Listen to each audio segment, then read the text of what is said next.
ini kan yang pelakunya ada. By name, by address ada, jelas. Datanya ada, buktinya ada. Kenapa nggak ditangkap sampai ke otak pelakunya? Saya yakin, seyakin-yakinnya bahwa ini adalah proses pemiskinan secara sistematis. Tidak hanya pemiskinan, tapi penggusuran dan pengusiran pribumi secara sistematis dan masif. Jadi kalau dikatakan ini mensejahterakan siapa? Tambah memiskinkan. Kita itu harus waspada terhadap semua proyek-proyek warisan Jokowi. Semua yang berlabel PSN ini harus dikritisir. Merasa diteror setiap hari, rakyat makin lama ditekan, makin lama ditakut-takuti. Mereka juga nanti akan ada sampai pada satu titik kulminasi tertentu. Mereka nanti akan berontak berani.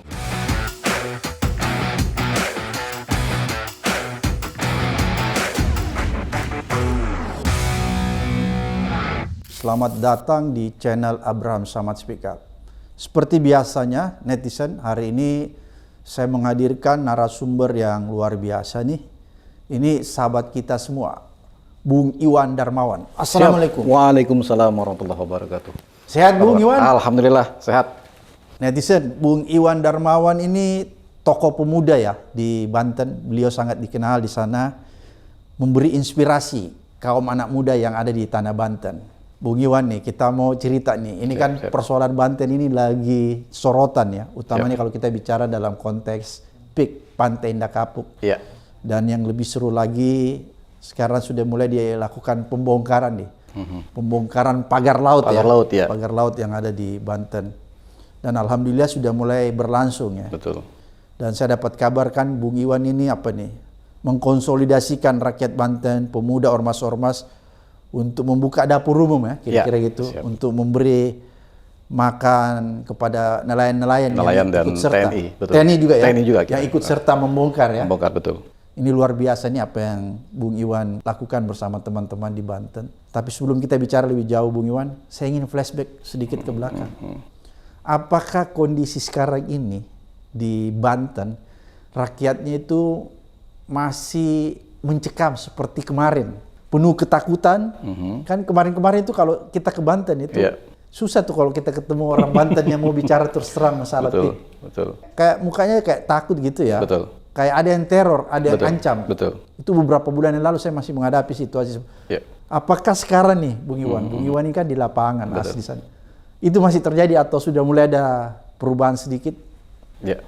Baik, terima kasih Bang Abraham. Luar biasa. Saya berterima kasih diberikan kesempatan untuk speak up di acara ini. Sebenarnya begini, kalau masyarakat Banten pada dasarnya mereka itu, ya mohon maaf, saya ingin mengatakan bahwa masyarakat yang sangat bersahaja. Mereka hidup itu apa adanya, simple, sederhana. Gotong royongnya tinggi, kemudian toleransinya juga tinggi. Berarti dia punya toleransi tinggi ya? Luar biasa, toleransi tinggi. Dia bisa menerima orang luar ya? Iya, dia bisa menerima orang luar dan selama ini juga dibuktikan dari sejarahnya seperti itu. Tapi ketika ada rasa keadilan yang terganggu, maka marwah ini akan bangkit. Bisa marah dia ya? Pasti akan bangkit. Dan itu tidak akan bisa kita duga kapan terjadinya, di mana terjadinya. Nah ini yang ingin coba kita sampaikan, yang ingin kita redam. Bahwa ini ada persoalan yang sangat mendasar yang menyentuh hajat hidup masyarakat Banten yang paling dasar. Gitu. Nah saya rasa ini ada semacam distribusi penyalahgunaan wewenang. Dari atas sampai ke tingkat yang paling bawah. Dan ini menjadi, kalau kita bisa bilang, ini terorisme bentuk baru sebenarnya. Kan begitu. Jadi rakyat merasa diteror setiap hari? Merasa diteror setiap hari. Jadi saya boleh langsung sebut saja misalkan begini. Ada semacam indoktrinasi. Ada satu entitas usaha yang luar biasa raksasa. Korporasi yang luar biasa ini. Korporasinya Aguan lah. Ya boleh dibilang itu karena ini sudah rahasia publik gitu ya. Dan itu melekat. Apapun pembangunannya di sana, selalu masyarakat itu diindoktrinasi bahwa ini adalah proyeknya Agung Sedayu. Ini yang punya Aguan, ini Agung Sedayu. Sehingga nggak boleh diganggu. Tidak boleh diganggu. Gitu ya. Jangankan kamu, yang berbintang pun akan digeser. Aguan ini segala-galanya. Segala-galanya. Jadi diciptakan mitos ya? Diciptakan mitos bahwa seperti Aguan itu. ini orang luar biasa. Orang luar biasa. Semua dia bisa perintah. Ya. Biar polisi, biar tentara. Betul. Ya? Itu yang selalu dimasukkan ke dalam benak orang Banten. Tapi satu hal, orang Banten juga tahu mitologi Tiongkok. Bahwa satu-satunya hewan yang bisa menandingi naga itu adalah harimau atau macan. Oke. Nah, di Banten ini ada maung. Wah, menarik ya. Menarik Ada ya? maung ya. Maung. Jadi satu-satunya yang bisa menandingi itu maung, macan itu. Oke. Dan kita jangan lupa bahwa naga itu mitos. Mitos ya. Mitos. Jadi Aguan ini dianggap seorang yang kuat sekali. Iya. Ini mitos juga. Ya? Mitos bagi rakyat Banten sebenarnya. Oke. Karena yang tetap eksis itu maungnya. Maung Oke. tetap ada sampai sekarang kan begitu. Oke. Saya ingin mengatakan begini bahwa rakyat makin lama ditekan, makin lama ditakut-takuti, mereka juga nanti akan ada sampai pada satu titik kulminasi tertentu, mereka nanti akan berontak berani. Dan itu berbahaya ya. Nah, ini yang kita khawatirkan sebenarnya. Karena mereka sudah semua kalau ini sampai tidak terjadi tidak ada penyelesaian, tidak ada solusi, kita revolusi. Itu bahasa itu sudah kita dengar sehari-hari di masyarakat Dan itu Banten. sudah menyebar ke rakyat ya. Sudah menyebar ke rakyat. Oke. Tetapi problemnya adalah memang itu fluktuatif. Dalam arti begini, ketika kemarin misalkan ada dikerahkan TNI 2.000 personil. Ya. Nah, selama ini preman-preman bayaran tuh minggir. Nggak ada. Rakyat dia happy. Oke, karena sudah ada TNI Karena yang sudah ada menjaga. TNI kan. Selesai. Lalu kemudian nanti malamnya didatangi satu-satu. Diciptakan lagi teror-teror baru. Jadi malamnya datang lagi preman. Malamnya datang lagi. Tidak cuma preman, aparatur desa, kemudian ya aparat dari kesatuan tertentu. Gitu. Nah ini apa ini? Jadi masih berlangsung. Masih berlangsung. Jadi kalau tadi pertanyaan Abang, apakah mereka sudah mulai berani? Keberanian itu sudah mulai ada, Oke. ketok tular, tetapi juga mereka tetap berusaha untuk menimbulkan, menekan itu dengan menimbulkan ketakutan-ketakutan lagi. Oke, jadi masih terjadi proses intimidasi terus Masih terjadi proses intimidasi. ya? Walaupun tidak semasif awalnya mungkin ya? Masih masif, Oh, masih masif. Tapi yang tadi saya katakan bahwa ada sebagian rakyat Banten yang semakin ditekan, dia semakin melawan. Oke. Dan ini sudah mulai bermunculan. Oke, Bung Iwan. Apakah menurut Bung Iwan nih yang tahu persis keadaan kondisi di sana ya? Ini kan banyak orang bilang ini para buzzer, para pendukung Aguan CS, para orang-orang yang penjilatnya Aguan, itu banyak menyatakan itu PIK 2 itu justru mensejahterakan katanya rakyat Banten. Betul. Kalau Bung Iwan lihat itu sebenarnya tidak seperti itu ya? Ya, itu kan janji. Janji. Ya? Janji-janji, angan-angan, seolah-olah bahwa ini adalah dewa penyelamat. Oke. Dia datang, semua masalah selesai. Kita harus lihat fakta real di lapangan seperti apa. Faktanya ada rakyat yang menangis menderita, dia tidak bisa mengadu kemana-mana karena tanahnya dirampas. Kenapa saya katakan dirampas? Dia tidak menjual, dia tidak merasa ada transaksi, tiba-tiba diuruk. Ada juga yang dia tidak merasa menjual, tiba-tiba surat tanahnya berubah. Oke. Ada juga yang dia tidak mau menjual, tapi kanan kiri ditutup jalan sehingga jalan air tidak ada. Sehingga terpaksa menjual dengan harga yang sangat-sangat tidak manusiawi. Artinya ada masalah. Ini dari soal lahan ya. Nah, saya ada banyak sekali peternak-peternak bebek tradisional. Oke. Dari peternak bebek ini itu saling berkaitan. Jadi ada butterfly effect lah, kita bisa katakan begitu ya. Bebek itu dia habitatnya di sawah. Oke. Ketika sawah diuruk, mereka harus kemana? Oke. Ya, ya. Akhirnya harus masuk kandang. Kalau di kandang kan harus kena biaya pakan. Oke. Lalu salah satu komponen pakan terbesar adalah sumber protein. Yang paling murah dan mudah didapat adalah ikan. Ikan-ikan ruca ini didapat dari para nelayan. Oke. Ketika musim angin, ikan kurang. Ombak besar, ikan kurang. Ditambah sekarang dipagar lautnya, tambah kurang. Oke. Artinya yang menderita itu adalah rakyat yang memang paling bawah. Jadi kalau dikatakan ini mensejahterakan siapa? Justru memiskinkan ya? Tambah memiskinkan. Berarti kalau begitu, Bung Iwan bisa melihat nih bahwa yang terjadi di Banten itu semacam kejahatan kemanusiaan ya? Keyakinan saya begitu. Saya yakin, seyakin-yakinnya bahwa ini adalah proses pemiskinan secara sistematis.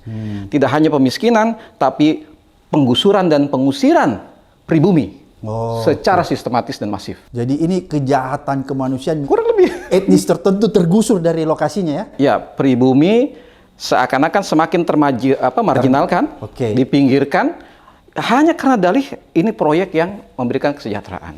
Dengan dalil PSN. Dengan dalil PSN. Dan yang menarik Bang, PSN dengan PIK 2, boleh saya katakan ya di Kabupaten Tangerang ini, pokoknya nomenklaturnya apapun itu, di masyarakat itu satu paket. Sehingga ketika dia akan mengambil alih tanah, dia mengatakan atas nama negara, ini PSN, Anda tidak bisa menolak. Anda harus serahkan. Harus serahkan. Jadi mau berdalih seperti apapun, faktanya di bawah itu masyarakat ditekan. Negara dicatut namanya untuk menakut-nakuti rakyat, untuk menekan rakyat, yang pada akhirnya kita tahu ini kan untuk korporasi. Jadi ini sebenarnya jelas ya, PSN, PIK 2 ini sebenarnya hanya untuk menguntungkan korporasi ya, bukan menguntungkan rakyat dan negara ya. Sama sekali, itu hanya untuk menguntungkan korporasi. Yang untung, ya pasti yang mendapatkan sesuatu dari situ. Yang saya rasa itu cuma remehnya saja, bubuknya saja. Dan itu digunakan untuk mengadu domba sesama pribumi sendiri. Oke, menarik nih. Berarti yang terjadi di Banten nih, Bung Iwan, selain tadi di proses pemiskinan yang Bung Iwan istilahkan ada proses pemiskinan yang masif dengan cara tanah dirampas, orang diusir, jadi rakyat lokal pribumi itu terusir dari tempatnya, jadi terjadi kejahatan kemanusiaan gitu. Terus juga dilakukan adu domba. Ya, sebelum ke situ saya mau sampaikan dulu. Mengusir dalam pengertian yang luas. Misalkan begini, katakanlah seseorang ini petani. Dia tidak punya lahan, tapi dia penggarap. Kesehariannya adalah bertani. Suatu ketika menjelang panen sekitar 7 hari lagi atau seminggu lagi, ketika dia datang, sawah yang dia garap sudah diuruk. Tanpa sepengetahuannya dia? Tanpa sepengetahuan dia. Masih ada tersisa sedikit lagi, lalu dia mohon kepada kepala desa, tolong bantu saya, paling tidak saya dapat balik modal. Apa kata kepala desa? Kan tanah bukan tanah kamu cuma ngegarap. Paling tidak kembalikan saja biaya dia, kalau memang kita manusiawi. Ini tidak. Diuruk habis. Itu adalah lahan pencarian mereka. Jadi mereka kehilangan pencarian. Maksud saya, bukankah ini pengusiran terhadap mata pencarian dia? Betul. Satu. Yang kedua, warga yang memiliki tanah, lahan itu, sawah. Katakanlah dia terakhir misalnya belanja, pernah beli itu 130 sampai 150 ribu, misal. Lalu kalau dibayar cuma 50 ribu, apa namanya kalau bukan dirampok? Mereka diusir pelan-pelan. Kenapa saya katakan diusir? Kalau itu kemudian diambil alih, lalu gantinya cari di mana? Dengan uang segitu. Dengan uang segitu dapat ganti tim. Kalau misalkan dia punya katakanlah 10 kotak, tentu gantinya luas yang sama di mana. Tapi kan nggak ada tempat buat ganti dia. Maksud saya pengusiran tuh di situ. Ini kita betul-betul diusir kalau begitu. Tidak boleh jadi petani di situ, cari lahan lain. Tapi carinya dari mana? Atau kemana? Karena harganya pun tidak bisa kita dapat lagi dengan harga yang sama. Nah, lalu pengusiran yang lain misalnya begini. Karena saya tadi sampaikan bahwa irigasi dengan drainase itu kita bermasalah di Pantura, Kabupaten Tangerang ini bermasalah. Kenapa? Karena bercampur dia. Selama ini kalau misalnya hujan deras itu selain dia masuk ke selokan, dia pada akhirnya akan run off itu pada lahan persawahan.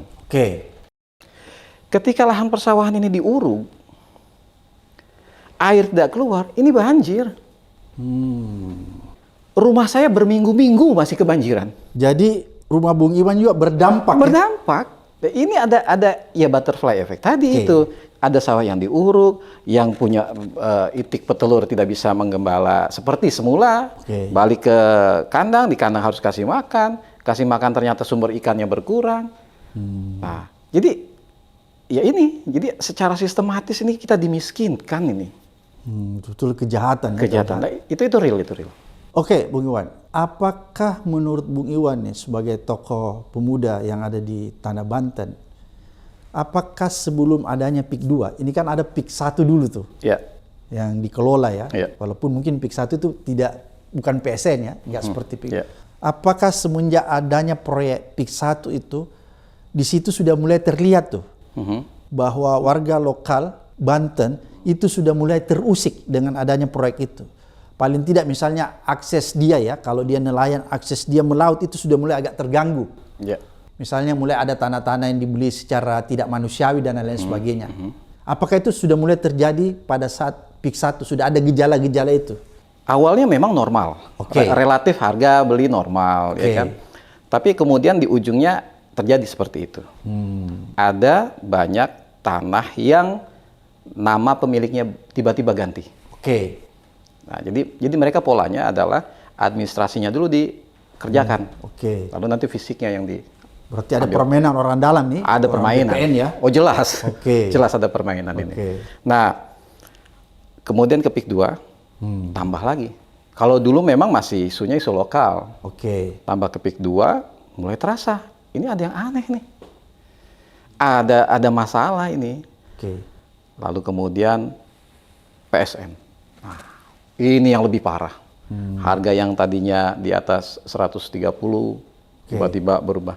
Nah, yang menarik, Bang Abraham. Sebelumnya dulu, Ya. NJOP itu pernah di harga 103.000. Oke. Lalu tiba-tiba sekitar 2023 itu berubah turun menjadi 48.000. Dalihnya adalah untuk membantu pemilik lahan mengurangi pajak. Oke, itu dalilnya ya. Dalihnya Oke. kan membantu masyarakat. Gitu. Tapi faktanya itu dijadikan dalih oleh mereka untuk bisa membeli tanah warga dengan harga yang murah. Dibayar 50.000 kan masih di atas NJOP. NJOP 48.000. Kita beli 50.000, masih ada 2.000. Padahal faktanya dari 50.000 itu tidak sampai kepada pemilik tanah full 50.000. Potongan ini, potongan itu, potongan ini, potongan dan sebagainya. Jadi rakyat sampai ke tangannya itu enggak full lagi 50.000. Enggak full lagi. Mereka cuma dikasih DP 10%, lalu berbulan-bulan sampai bertahun. Oke. Ada yang belum lunas sampai sekarang. Yang terdahulu sudah lunas ada. Oke. Tapi yang sekarang terjadi 10% dikasih, sisanya itu masih belum. Tapi surat sudah Diambil. diambil. Kepemilikannya sudah Kepemilikannya beralih. sudah beralih. Jadi berarti ada rakyat yang cuma dibayar DP, kemudian nggak pernah dilunasi ya? Ya, ada yang tidak Ada yang lunas. seperti itu, Bang. Ada. Berarti kalau begitu ini prosesnya mulai masif ya? Mulai masif. Ketika penetapan PSN itu ya? Ya. Walaupun seperti Bung Iwan tadi katakan sebenarnya gejala itu sudah mulai ada ketika PIK 1 ya? Betul.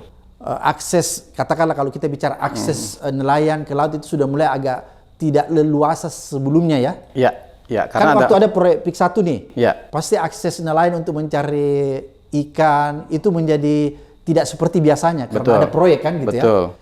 Bisa berputar mungkin ya. Betul. Kira-kira seperti itu ya. Itu terjadi. Jadi Oke. misalkan dia mendekati pantai tertentu, Oke. itu akan diusir. Diusir oleh petugas itu Oleh ya? petugas diusir, tidak boleh mendekat. Begitu. Nah, dengan yang sekarang ramai, yang kemarin-kemarin penyekatan pagar laut itu. Oke. Jadi itu yang dirasakan bukan hanya yang dari laut menuju ke darat. Nah, ini lagi-lagi nih. Ada juga salah satu komponen pakan itu dia kerang hijau yang kecil-kecil. Iya, kemarin saya sempat lihat. Nah, itu biasanya di pinggir, nyarinya di pinggir. Oke. Yang biasanya dapatnya banyak karena dia dibatasi. Kalau kebetulan ada yang menjaga, diusir, dia nggak boleh di situ. Oh, Karena jadi sudah disekat-sekat yang itu. dulu Bang Iwan. Berarti PIK ini menggunakan aparat ya untuk mengusir kalau ada nelayan yang mendekat ke area situ ya, mau menangkap ikan ya. Iya, ya aparat dari dia lah. Iya, aparat dari dia ya, Iya. aparat dari PIK itu ya. Dari PIK itu. Jadi dia punya pengamanan dalam ya, Ya, pengamanan disewa gitu ya, ya lokal ya. kurang lebih seperti itu. Kayak satpamnya gitu Iya. ya. Itu kalau nelayan mau mendekat itu diusir ya. Diusir. Nah, jadi ini tanah kita. Kok kenapa kita yang kucing-kucingan? Kenapa kita diusir ya? Kenapa kita yang diusir Oke. gitu loh? Yang maling tuh mereka, bukan kita. Oke. Mereka yang mengambil tanah ya. Mereka yang maling, kenapa kok kita gitu yang harus ketakutan gitu? Nah, ini yang terjadi seperti itu. Oke, Bung Iwan, ini kan semakin menarik nih kalau kita amati PIK ini setelah pembongkaran Iya. pagar laut itu juga ternyata yang dipagar itu sebenarnya sudah disertifikatkan, kan gitu ya? Ada yang Iya. SHM, Iya, sertifikat betul. hak milik, ada yang HGB dan lain sebagainya. Kan aneh kok laut Iya. bisa ada sertifikatnya. Kalau menurut Bung Iwan nih, apakah itu sudah lama Bung Iwan pernah dengar-dengar bahwa itu sudah pernah memang dilakukan? Atau adakah orang-orang yang pernah bercerita sama Bung Iwan bahwa laut-laut kita ini sebenarnya sudah di-coupling, sudah ada yang beli, maksudnya sudah ada yang miliki ya, Iya. jadikan sudah punya sertifikat hak milik. Apakah Bung Iwan sudah pernah mendengar itu sebelumnya? Sebelum ini kan kemarin ini akhirnya terbongkar ya, Betul. ketika pagar laut itu dibongkar, akhirnya Iya. terbongkar juga bahwa ternyata ini bukan sekedar memagar untuk Betul. membatasi nelayan, tapi Betul. ini adalah batas. Ya, batas-batas yang dibuat oleh perusahaan-perusahaan tertentu untuk menandai dia punya batas Iya. kepemilikan ya. Iya. Ada yang sertifikat hak milik, ada yang SHG. Apakah Bung Iwan sudah tahu juga itu bahwa laut-laut di sekitar Banten itu tempatnya nelayan cari ikan itu sebenarnya sudah dikaplin, sudah dimiliki oleh pengusaha-pengusaha tertentu? Iya. Ya bahkan kita sering mengatakan kalau bisa langit juga akan dikapling mungkin ya. Jadi semua mau diambil. Mau diambil. Oke. Jadi sebenarnya di bawah atau di lapangan itu masyarakat sudah paham sebetulnya. Oke. Yang seperti ini model, karena mereka tuh pemain-pemain lama sebetulnya. Satu persatu si A, si B, si C masyarakat sudah tahu, ini sudah rahasia umum. Jadi ini yang bermain juga banyak aparat kayak aparat desa ya, Ya. yang rakyat di Banten sebenarnya sudah tahu pemain-pemainnya. Sudah tahu. Bahkan kan kalau kita lihat itu ada kepala desa yang kaya raya ya, Betul. yang rumahnya kayak showroom mobil, Betul. mobil-mobil mewah semua dia. Betul. Nah, yang saya tidak habis pikir begini, Bang. Ketika proses pemagaran, Oke. ini bukan Candi Loro Jonggrang, bukan. Iya. Ada yang bilang malam sih. Siang mereka pasang, dan nelayan tuh saling kenal, siapa yang pasang tuh tahu. Jadi ketika pemasangan pagar itu bukan sembunyi-sembunyi ya, terang-terangan. Bukan terang-terangan. Telepon aja dah. Telepon dah. Iya, ini maksudnya apa? Saluran ini, begini jalanan teh. Kenapa bisa nyuruh PT? PT disuruh siapa? Oke. Terang-terangan, makanya tadi saya katakan ini ada distribusi abuse of power yang luar biasa masif sampai ke bawah, sehingga itu seolah-olah menjadi rahasia publik gitu. Ya, gitu ya. Dan menjadi biasa. Jadi masyarakat sudah paham siapa yang bermain ini. Ini siapa yang magar ini, kepala desa A, kepala desa B, mereka udah paham. Karena Jadi ada kepala desa yang terlibat di situ pemagaran? Iya, itu jelas. Oke. Kita punya datanya. Oh, jadi hampir sebagian ada kepala-kepala desa yang terlibat langsung memagar Ya. dan memberikan batas-batas. Betul. Batas-batas wilayah kepemilikan ya. Betul. Jadi memang juga sporadis awalnya. Sporadis, lalu kemudian kenakalan-kenakalan ini rupanya diakomodir oleh korporasi. Sehingga kemudian ya sudah dibikin yang besar sekalian. Gitu. Oke. Itu yang terjadi. Jadi ada kerjasama antara korporasi dengan aparat-aparat setempat ya. Ya, Itu yang terjadi di... itu yang terjadi. Oke, Bung Iwan, kalau begitu berarti kita melihat bahwa ternyata setelah Bung Iwan lihat nih bahwa PSN PIK 2 ini sebenarnya tidak ada manfaatnya ya bagi warga Banten di situ ya. Ya, kita anggap begitu. Lebih banyak mudaratnya. Lebih banyak mudaratnya. Karena itu kami inline dengan para ulama Banten, inline dengan kesepuhan, dengan Kesultanan Banten, tegas menolak PSN PIK 2. Itu tegas ya. Tegas, karena memang mudaratnya lebih banyak daripada manfaat. Dan seperti yang tadi Bung Iwan katakan, justru itu mengusir warga lokal ya. Dia tersingkir dari wilayahnya ya. Betul. Dengan berbagai macam cara, misalnya Betul. dipaksa dibeli dan lain sebagainya. Jadi Betul. mereka tersingkir ya. Ya, Itu yang terjadi di... itu yang terjadi. Oke. Kalau begitu Bung Iwan, apakah misalnya kalau kita lihat nih kondisi semakin parah hari-hari ini, walaupun kemarin setelah adanya pembongkaran pagar laut itu kayaknya ada sedikit harapan Ya. ya. Kelihatannya begitu, Ya, tapi ya, kan ya. kita nggak boleh euforia dulu nih, Betul. Bung Iwan ya, karena masih ada instansi-instansi terkait Ya.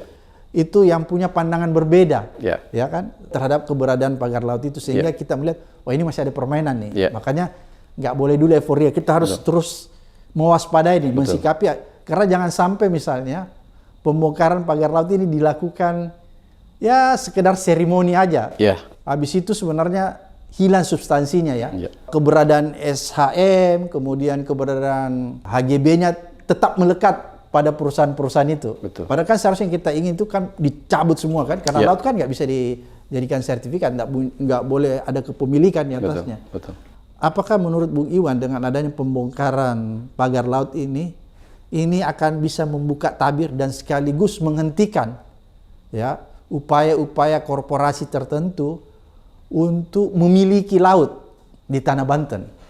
Ya, saya ingin katakan juga bahwa sejak awal permainan psikologisnya adalah seolah-olah ini masalah perbedaan perspektif tentang pembangunan PIK di Tangerang atau di Banten. Oke. Sehingga yang dimunculkan adalah perbedaan pendapat, pro dan kontra. Ya. Saya katakan bukan perbedaan pendapat, ini adalah perbedaan kepentingan. Oke. Perbedaan pendapat akan bisa ditemukan titik temu ketika sama-sama objektif.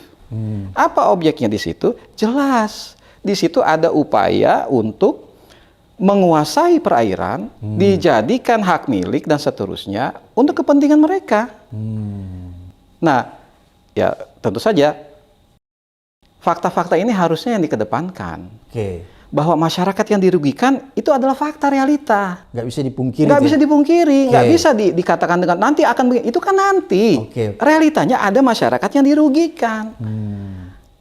Ini yang kita nggak bisa bantah itu dengan dialektika ini masalah soal Oke. perbedaan pendapat, tidak bisa begitu. Maka harapan kami adalah, dan masyarakat Banten pada umumnya, ini kan yang pelakunya ada, by name, by address ada, Jelas ya? jelas. Datanya ada, buktinya ada. Kenapa nggak ditangkap sampai ke otak pelakunya siapa sih gitu? Ya, jadi maunya warga Banten ini, menurut Bung Iwan, bahwa jangan sekedar pembongkaran pagar laut ya. Oh iya. Tapi harus ada action dari aparat penegak hukum untuk Ya. menangkap segera ya. Betul. Memproses secara hukum para pelaku, baik pelaku lapangan maupun pelaku intelektualnya ya. Betul. Karena kan kita tahu nih pelaku intelektualnya ini kan punya backingan ya. Maka ini yang harus dicari ya. Iya. Karena kalau pelaku lapangan itu ya paling orang-orang suruhan, paling mandor dan lain sebagainya. Tapi yang harus dilakukan aparat penegak hukum sekarang ini harus segera memanggil ya, memproses, bahkan kalau perlu melakukan penangkapan terhadap pelaku intelektualnya, pelaku yang berada di balik korporasi itu Betul, betul. Nah, upaya itu kan sudah dilakukan secara hukum ya. Jadi koalisi masyarakat sipil, Oke. diantaranya ada dari LBH Muhammadiyah, Iya, oke. kemudian Forum Demokrasi, kemudian Walhi. generasi Walhi, Iya. Generasi Muda Mataul Anwar, ada 10 lembaga itu sudah mengadukan laporan pidana. laporan kepada Mabes Polri, Oke. Barreskrim, yang di situ pun ada nama-nama yang memang masuk dalam materi aduan itu. Artinya ini kan tindak lanjuti, mohon hukum ditegakkan. Oke. Itu. Jadi harapan kami ya tadi betul kata Bang Abraham bahwa jangan sampai ini hanya sekedar seremonial, Oke. tapi lakukan langkah-langkah hukum yang tegas, dan masyarakat ini kan sudah dicederai rasa keadilannya. Oke. Saya hanya berpesan itu saja. Oke. Jangan sekali-kali sakiti perasaan masyarakat Banten. Oke. Bung Iwan, bisa nggak Bung Iwan menceritakan nih sedikit kita buat netizen nih, apa kejahatan kemanusiaan yang paling parah yang awal-awal itu bisa terlihat ketika pertama kali PSN PIK ini mulai melakukan operasi di Banten atau di Oke. Tangerang. Kan itu bisa terlihat tuh, Ya. yang pertama-tama kejahatan yang dilakukan tuh, yang terjadi sehingga masyarakat seperti tadi yang Bung Iwan katakan, pada takut semua pada saat itu kan, Betul. kayak diteror kan. Betul. Apa itu yang paling parah pada awal-awalnya Bung Iwan? Iya, ada yang datang kepada warga pemilik tanah menyampaikan bahwa tanah bapak, tanah ibu terkena plot A, B, C, D. Itu kan.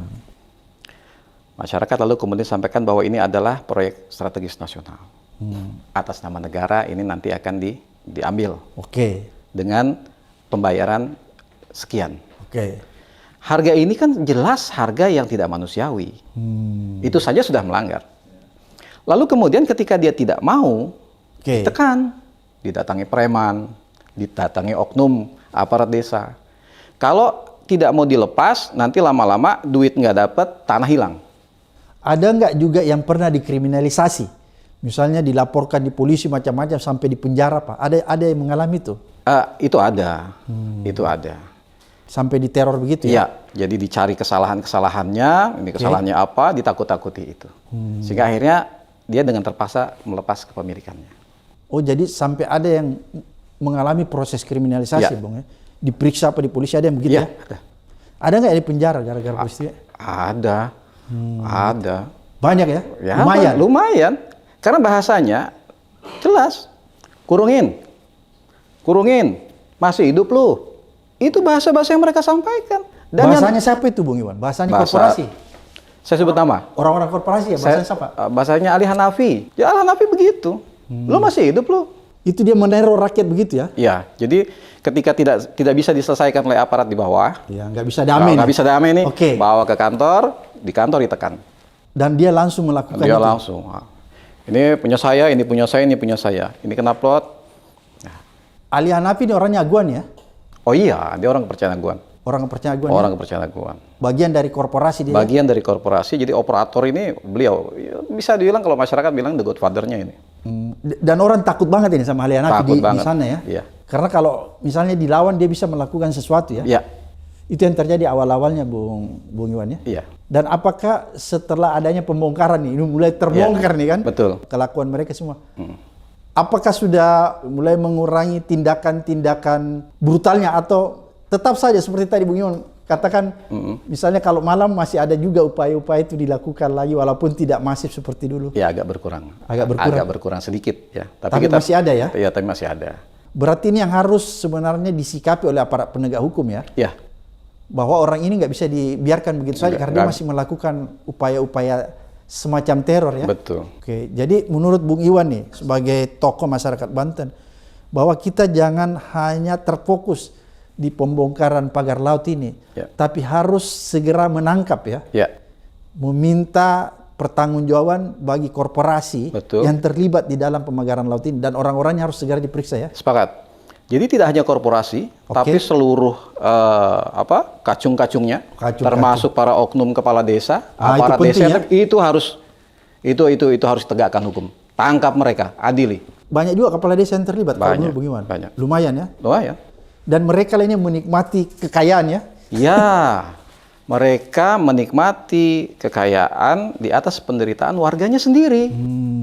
Itu ya. Itu yang terjadi. Ya? Itu yang terjadi. Jadi oknum-oknum ini yang menurut saya juga penting karena mereka lah yang bersentuhan langsung dengan warga, dengan masyarakat. Yang terlibat, tangkap, adili. Oke. Apa yang paling penting nih, Bung Iwan mau ceritakan kepada kita dari masalah PIK ini agar supaya ini menjadi pelajaran bagi kita semua dan mudah-mudahan tidak terjadi di daerah lain karena kan tidak menutup kemungkinan peristiwa PIK ini, persoalan PSN PIK ini terjadi di daerah-daerah lain yang kita tidak lihat. Betul. Bung Iwan. Betul. Apa yang paling penting nih Bung Iwan perlu sampaikan nih? Ya, saya juga ingin menghimbau kepada saudara-saudara saya masyarakat Banten bahwa memang ini sebenarnya bukan karena kuatnya orang jahat, tapi karena orang baik yang diam. Oke. Silent majority ini kan banyak. Oke. Tapi diam ya? Tapi diam. Menurut saya sudah waktunya speak up. Sudah waktunya sampaikan. Karena kebenaran bisa saja dibungkam. Tapi kebenaran tidak akan pernah bisa dikalahkan. Itu ya Bung Iwan ya. Ya. Jadi masyarakat Banten jangan pernah takut. Sampaikan yang hak itu hak, yang batil itu batil. Jadi jangan percaya mitos ya? Jangan percaya mitos. Itu kuat. Jangan percaya mitos. Buat kami dia cacing perut aja itu. Ya. Ini Bung Iwan, apa kira-kira yang perlu kita sikapi nih ya? Karena kan proyek PSN itu kan bukan cuma terjadi di PIK. Ya. Ada di Rempang, ada di tempat lain dan itu juga menimbulkan persoalan-persoalan kemasyarakatan. Betul. Persoalan-persoalan sosial. Ya. Apa yang kira-kira yang harus disikapi rakyat sehingga itu tidak terjadi di daerahnya. Kan kita khawatir nih Bung Iwan. Betul. Jangan sampai kita bicara tentang PIK nih, ternyata di daerah lain juga terjadi orang diintimidasi, diancam, dipukulin supaya melepas tanahnya seperti di Rempang dan lain sebagainya. Betul. Apa yang rakyat harus waspadai atau apa yang harus dia lakukan tuh? Saya ingin mengatakan begini sebenarnya ya. Terus terang, kita itu harus waspada terhadap semua proyek-proyek warisan Jokowi. Semua yang berlabel PSN ini harus dikritisir. Jangan terima bulat-bulat mentang-mentang ini PSN, ini bermanfaat untuk rakyat, lalu kita terima mentah-mentah. Masyarakat harus aware dan harus peduli gitu. Nah, kepedulian masing-masing ini kemudian bangunlah kekompakan, soliditas. Nggak boleh dipecah belah ya? Nggak boleh dipecah belah. Kita ini bangsa Indonesia ini bangsa yang besar tapi juga disatukan. Nah, disatukan oleh apa? Oleh Bhinneka Tunggal Ika, disatukan oleh Pancasila. Ini jelas adalah pelanggaran paling asasi terhadap Pancasila. Dari sila pertama sampai sila kelimanya sudah ada pelanggaran itu. Nggak bisa ditolerir ya? Tidak bisa ditolerir. Jadi ya kita harus sudah mulai hati-hati, cermat gitu ya, dan juga kritis terhadap proyek-proyek mengatasnamakan PSN. Karena bisa jadi di situ ada kolusi, ada korupsi, ada macam-macam di situ terjadi. Yang pada akhirnya yang menderita adalah rakyat Indonesia sendiri. Luar biasa. Terima kasih Bung Iwan. Mudah-mudahan apa yang Bung Iwan sampaikan nih bermanfaat bagi kita semua untuk mengedukasi kita, sekaligus mencerahkan kita dan sekaligus menuntun kita ya untuk melihat sebuah kebenaran yang ada di depan mata kita supaya kita tidak tersesat di dalam ketidakbenaran. Sampai ketemu di episode berikutnya di Abraham Samad Speaker.